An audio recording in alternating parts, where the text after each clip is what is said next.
Welcome back to 40 TV. I'm your host, 40. Today we're talking about iZotope Ozone 5. This is part 2 of our mastering series with this plugin. If you haven't seen part 1, go check it out. It basically goes over the interface of Ozone 5. In part 2, we add to it by including the equalizer and harmonic exciter modules of the plugin. First things first, I have Ableton Live open. You can be using your DAW of choice here. However, I'm going to be using Ableton Live. On my master track, I have Ozone loaded. However, currently, nothing is applied. If I click on the wrench here, it'll open up the plugin. You'll see everything is bypassed. I'm going to close it again so I can audition the track real quick for you.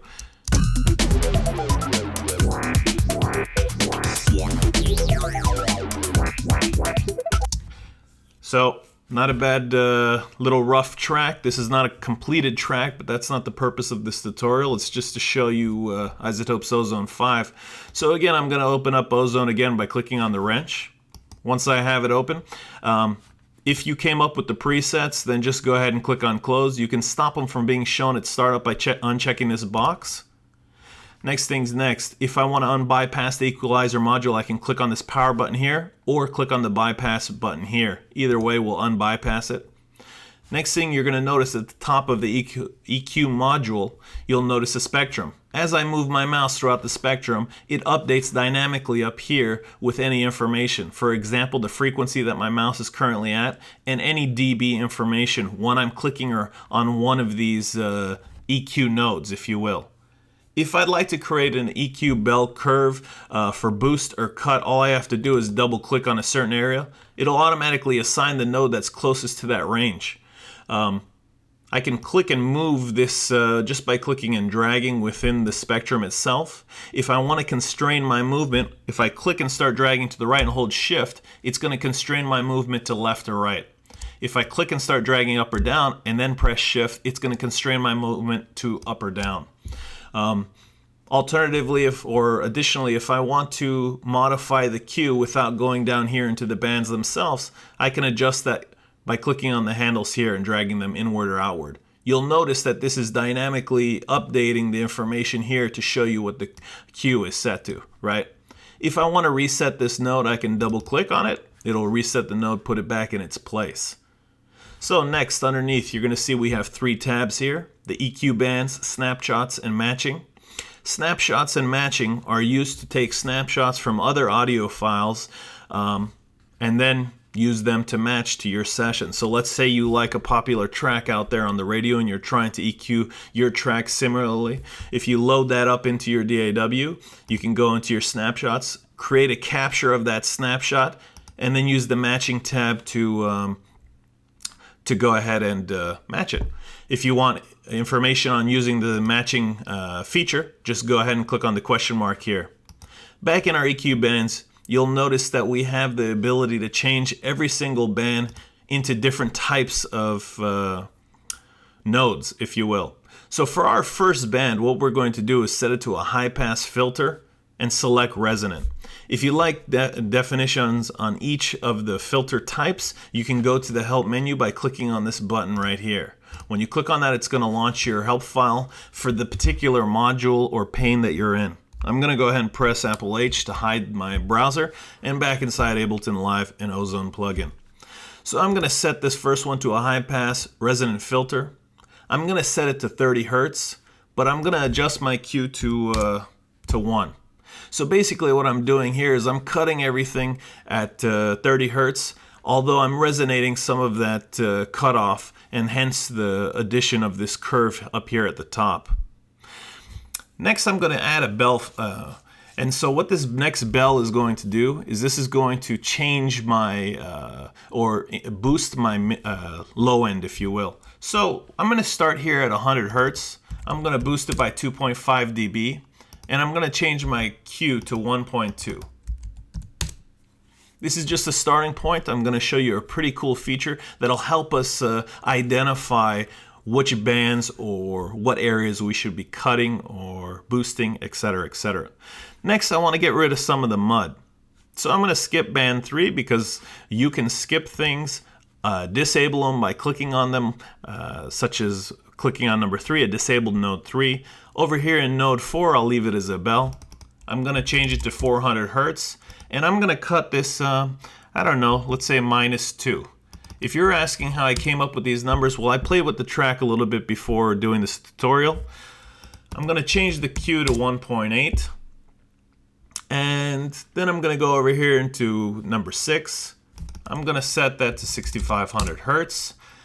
I'm going to boost it by 1.5 dB, and I'm going to set the Q to 0.75. I'm also going to have a high shelf here. I'm going to set this to 1200 Hertz or 12 kilohertz. I'm going to boost it by 1.5, and I'm going to leave the Q at 1. Next, what we can do is audition the track, and we can hear some of the changes that are going on and show you one really cool feature that I believe is introduced only in Ozone 5.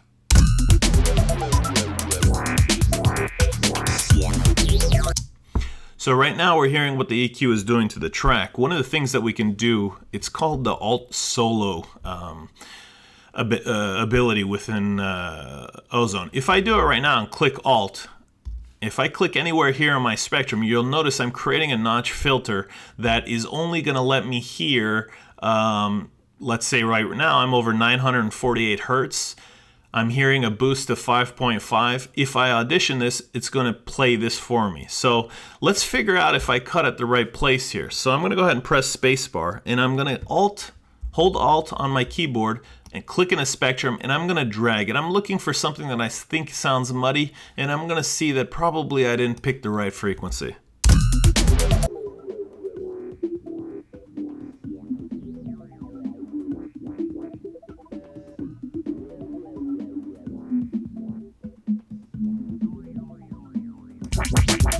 So maybe even, I don't know, 250 Hertz. You notice that it's got kind of that tomish sound, you know, that's like a tonal tom that just doesn't sound right. So if we cut right there, hey, that sounds good. Maybe even cut -2.5. Next, if we go over here, maybe I didn't boost the highs in the right place, so I'll go ahead and do the same thing.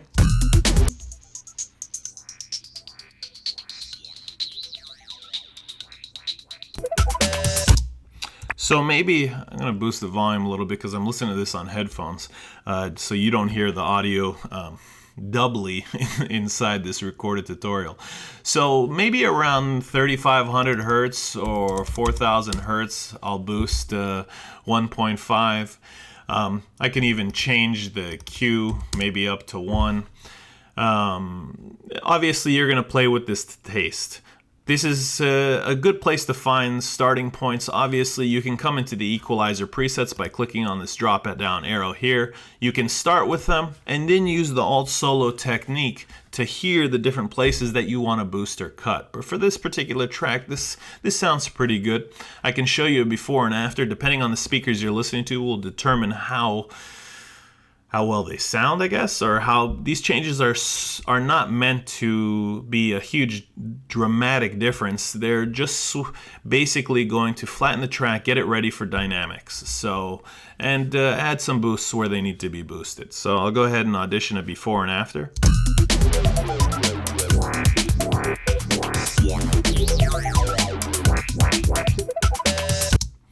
So basically, it should have tightened up the track a little bit, made everything a little bit more efficient. Right now, I'm using the analog mode for the EQ. Alternatively, we can use the digital mode. You'll see up here in the spectrum, look at the low end what happens when I click on digital.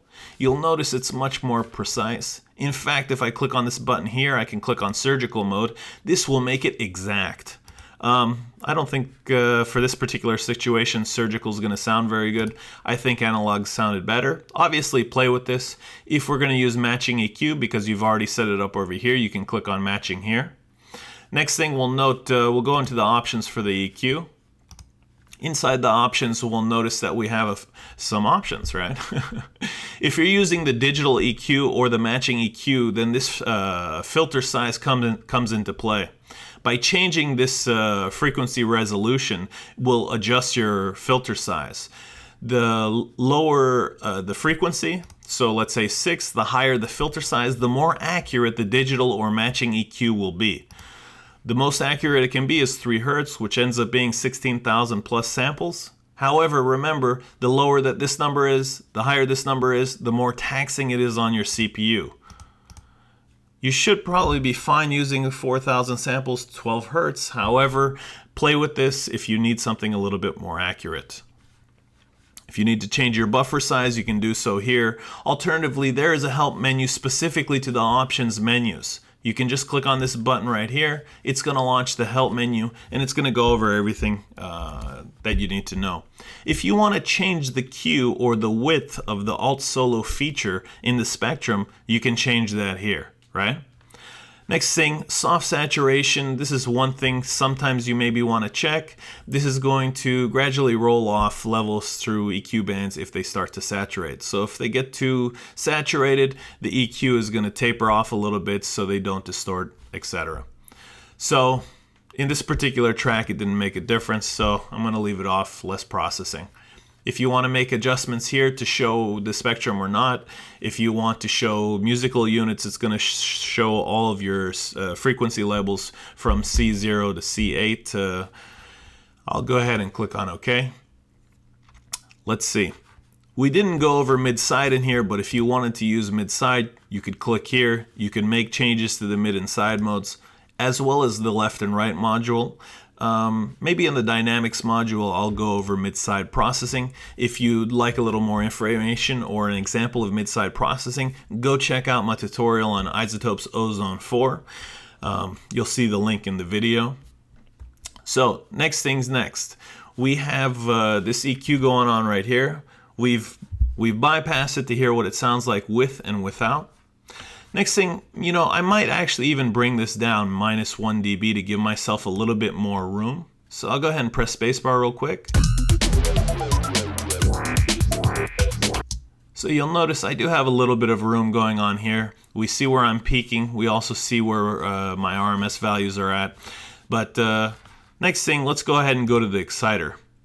So basically what an exciter does, it introduces information. So whenever you make a sound, there's always harmonics of that sound. So there's the initial sound and harmonics. I'm not sure what the best way to describe this is, but a harmonic exciter introduces those harmonics to your track or to a sound artificially. Therefore enriching, fattening, just giving it the sound more depth. That's probably the best way I can describe it. We're going to unbypass it by clicking on the power button. Next thing we're going to do, we can control how many bands are shown here. So if we want to work in just one band, we can click on the options. We can go to the exciter. We can change this to one band and click on OK. So I'm going to show you or allow you to hear 2 different ways to set this up. Typically I use tube or warm. For this particular example, I'm going to use tube. Right now we're using one band, so this is affecting the full spectrum range, so from 20 Hertz to 20 kilohertz. If I increase this amount is how much excitation is happening to the different musical notes and sounds and so forth. If we crank this up really high, which I'm going to do to give you an example, you're going to introduce incredible amount of distortion. So in this particular situation, less is more. You're probably not ever going to go over a value of 4 here, but let's go ahead and hear how this sounds like. I'm going to press Spacebar and I'm going to increase this as it's playing.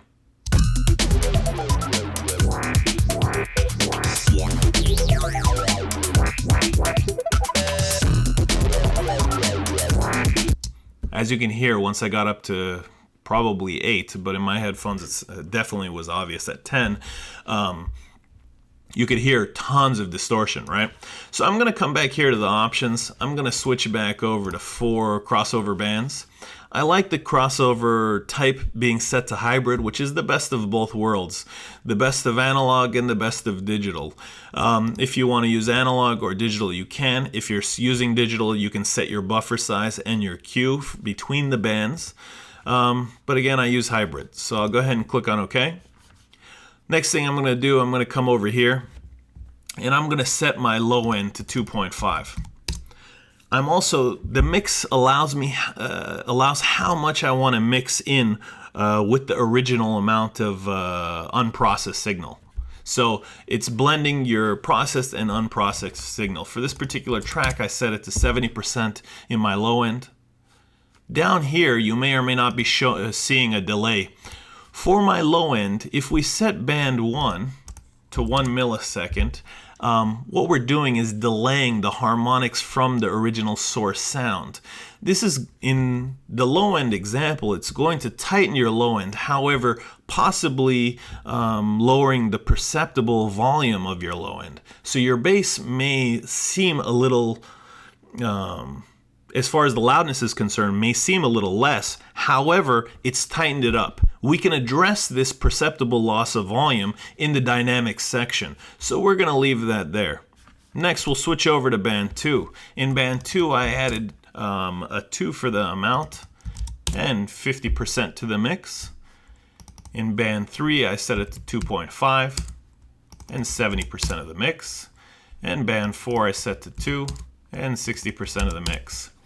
Next thing, you're going to say, how did you come up with those numbers, you crazy bastard? Well, I'm crazy. No, basically, you can listen to each of the bands up here. Inside your spectrum, you can solo.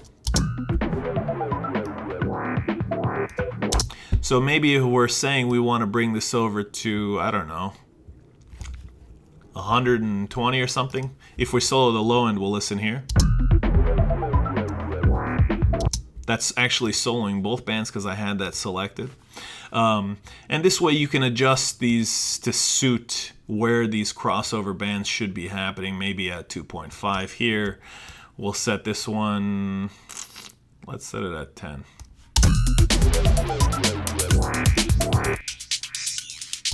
And you can adjust when you're soloing one of these bands, the amount as well as the mix. Basically, this is not something you're going to pull into distortion and gently draw back. If you try that method where you pull this up until it distorts and then pull back because you're trying to include the most amount of excitation as possible, go back even further, because remember, on a really loud system or really powerfully amplified system, those harmonics are really going to come through it. It may not be distorting on your speakers, but it possibly will be on theirs. Typically do not go over 4 for the amount. Next thing you're going to see up here, this is a filter. Okay, this filter, what it does, it's a low pass filter. So let me play this track real quick and then watch the spectrum that's displayed here. Maybe I find my high ends too much. Basically, this allows me to adjust by cutting some of my highs out. So let's say it's too loud up here at 7 kilohertz. I want to drop off 1.8. I'll go ahead and audition this, and then I'll give you an extreme example so you can hear what it's doing.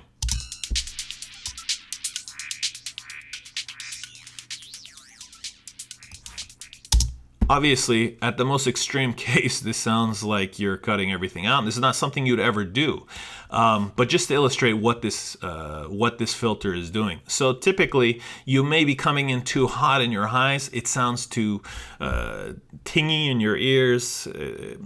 Your ears get fatigued way too quickly. You're going to find out where's a good starting point, and then maybe you're going to drop 1.5 dB or 2 dB or something to that effect, right? Next, definitely feel free to play with the different modes. You don't have to use tube. If you want to find out what each of these modes are modeled after, you can click on the question mark over here. It'll pop up the exciter. If you scroll down, I believe it explains. There you go, exciter modes. You can't see it. Here, yeah, you can. Exciter modes. It will tell you what retro, tape, tube, warm do. Tryout and do tryout are only with the advanced version of the plugin. So what am I missing? I don't think I'm missing anything. Again, we use the stereo situation here. If we want to hear what this sounds with and without, you're going to hear it very little unless you're listening on really, really good speakers. So I'll go ahead and bypass and unbypass real quick.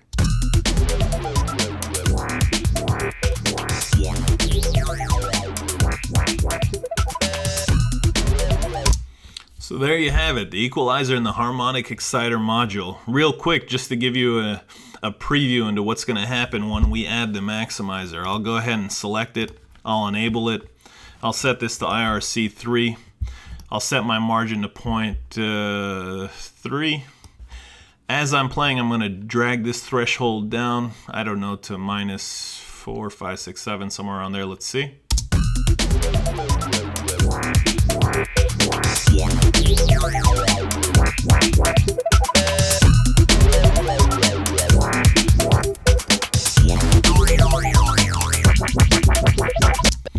All right, there we go. With the, maybe even turn on transient recovery.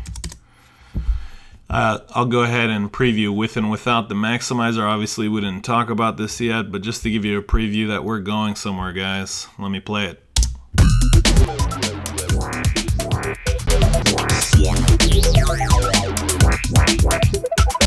That may be even too much. I haven't played with it yet, and I'm using some really cheap headphones so you don't hear what's going on. I can't have this stuff playing over my monitors right now, otherwise you'd hear a duplication in sound being recorded for the tutorial.